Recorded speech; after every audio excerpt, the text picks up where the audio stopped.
FYI, if you're going to wipe a lens, don't do it with a dirty top. Get proper wipes. Okay, and here is the big secret. Let me make sure no one's listening. My name is Andy Hornby, photographer and vlogger. 15 years ago I started teaching myself photography. Today I travel the UK as a professional wedding photographer, landscape photographer and filmmaker. Learn from my experiences, my mistakes and my tips and advice. Join me on my photography adventures. And even if the sky was falling down, you never notice anyone around. I don't wanna be the one to say. Morning, welcome to another video. Today's a strange one really because I don't really want to give away my secret, but the question I get asked all the time is what is the all singing all dancing settings for landscape photography? Today, you lucky people, they're going to find out. Let's do that. Okay, I'm down in Southsea. I'm trying to find areas where it's not windy because it's gusting today like anything. So I'm actually down in Southsea. I'm actually doing a beginner landscape photography workshop this morning. It's a one-to-one workshop with Peter. I'll be meeting him in about 15 minutes just down the road there. But I want to get this video out as well. It's something I'm asked all the time. It's a really good question. Okay, and here is the big secret. Let me make sure no one's listening. Grab your camera, because you didn't know there's actually a secret button on top of the camera. Once you press this button, it puts your camera into a mode where you can then take amazing landscape shots. And it's there, it's been there all the time. No one knows it's there. Grab the camera, have a look. You got your camera yet? Okay. Can you see it? The little button on top? No, because there isn't one. Unfortunately, it's a little bit of a clickbait video, I'm afraid.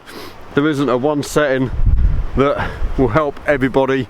And the reasons why there isn't one is because every situation is going to be different. However, before you go anywhere, before you turn this video off and go, what a load of crap, there are a few base settings and a few base ideas and a few theories that you can know and take with you on your landscape photography trips, and they're going to give you a very good start. Now this is the kind of thing I'm going to be teaching today.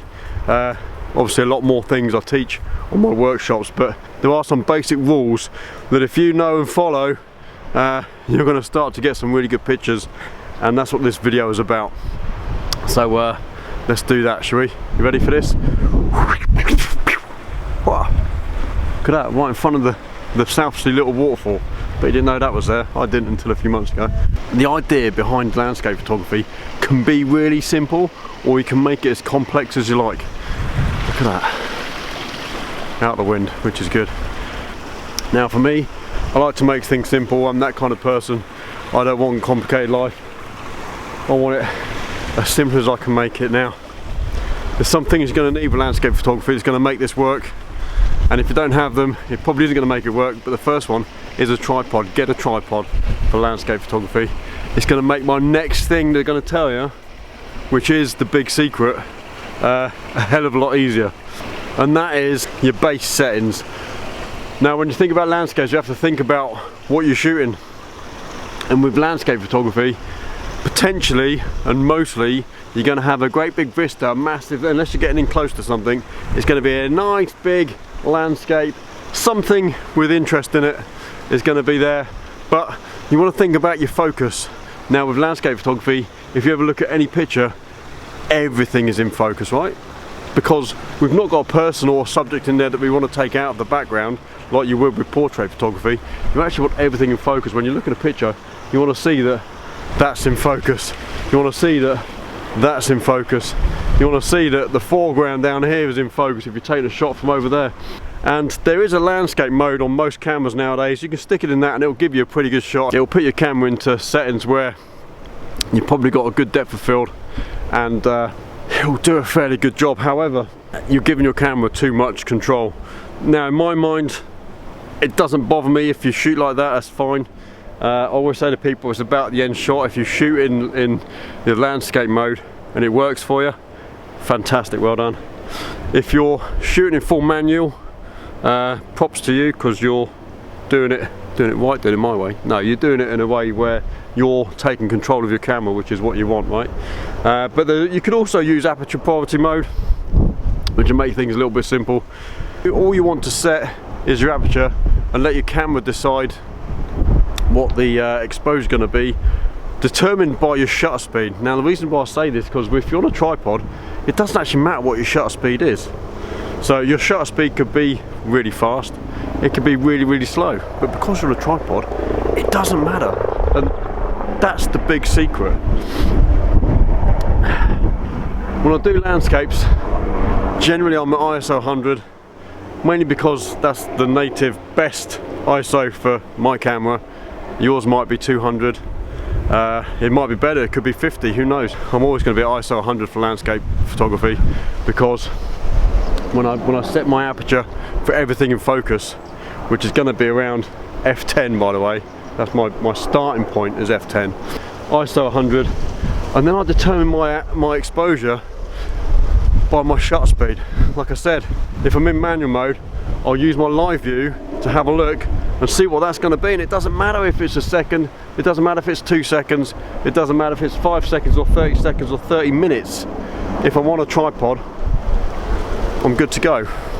And that's the big secret. That's what everyone's always asking me, and that's what I teach. Make it simple. Your formula, if you want it, is ISO 100, start at f10, and then use your shutter speed to determine your exposure. Sorry, it's going to start getting windy. I need to make a move because my workshop's going to start in about 5 minutes. So the next thing to think about is focus. Now everyone's always like, oh, you got to be in manual. You don't have to be in manual. Make it simple for yourself. Set it up and make sure that you got your focal point on whatever you want to focus on. Generally it's 1/3 up of your image. It's going to be around about your horizon line. If you've got some kind of subject or building in your image, focus on that.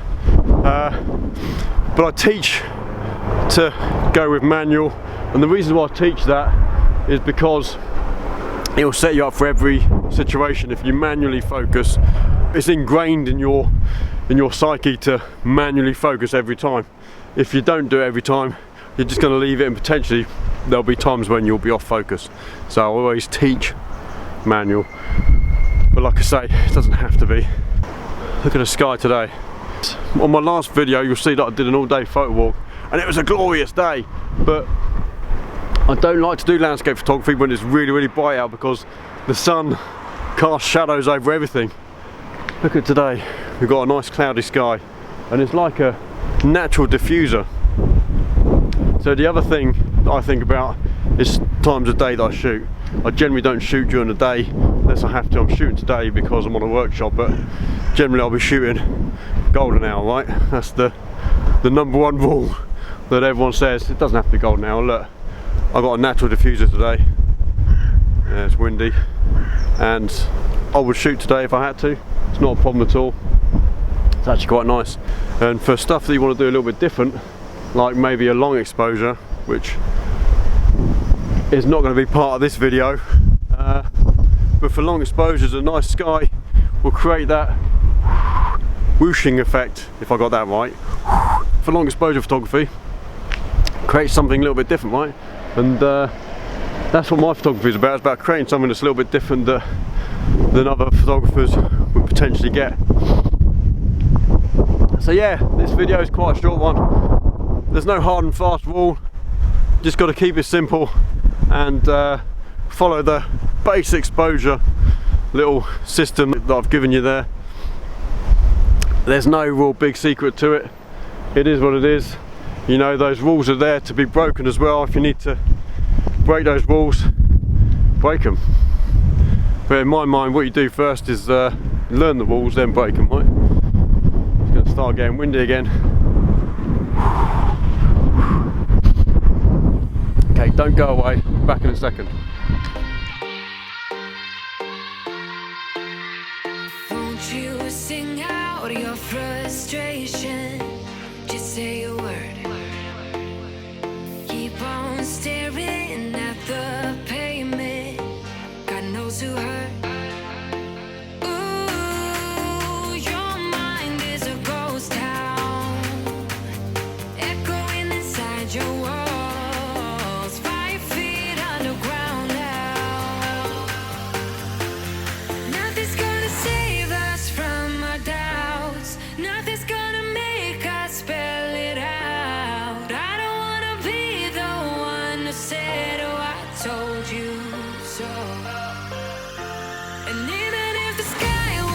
that's the workshop I've been done with, and it's about keeping things really simple. And I've always said this, you know, photography doesn't have to be difficult, but your base exposure, ISO 100 or 200, whatever your native is, f10 or around f10, and then just use your shutter speed. You want a tripod, it doesn't matter what your shutter speed is, and that's it. Keep it really simple. Expose for your sky, if that's the lightest part of your image, then you won't go far wrong. We've now got a really nice sky. Look at that behind me there.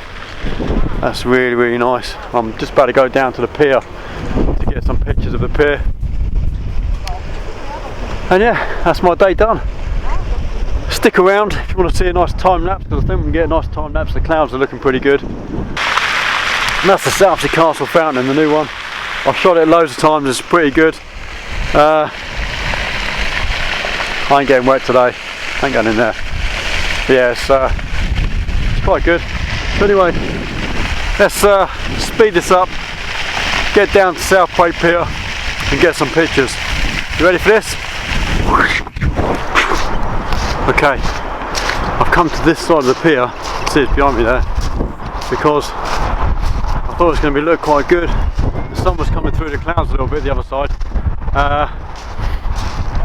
but you know what, I don't know if you see it there, but those clouds just up there, that's rain clouds, and it looks like it's going to bucket down in about 2 minutes time.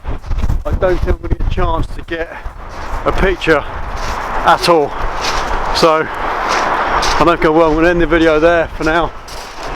I wanted to get a time lapse, but I fear it ain't going to happen and I'm going to get soaked.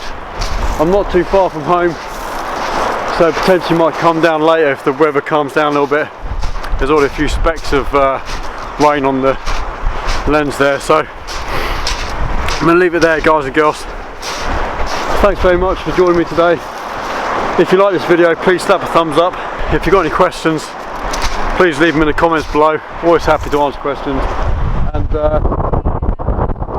if you haven't subscribed yet, please do so, and hit the notification bell to get updates every time I upload a new video. Been a pleasure, and I'll see you soon. Take care. Bye. But I told you so.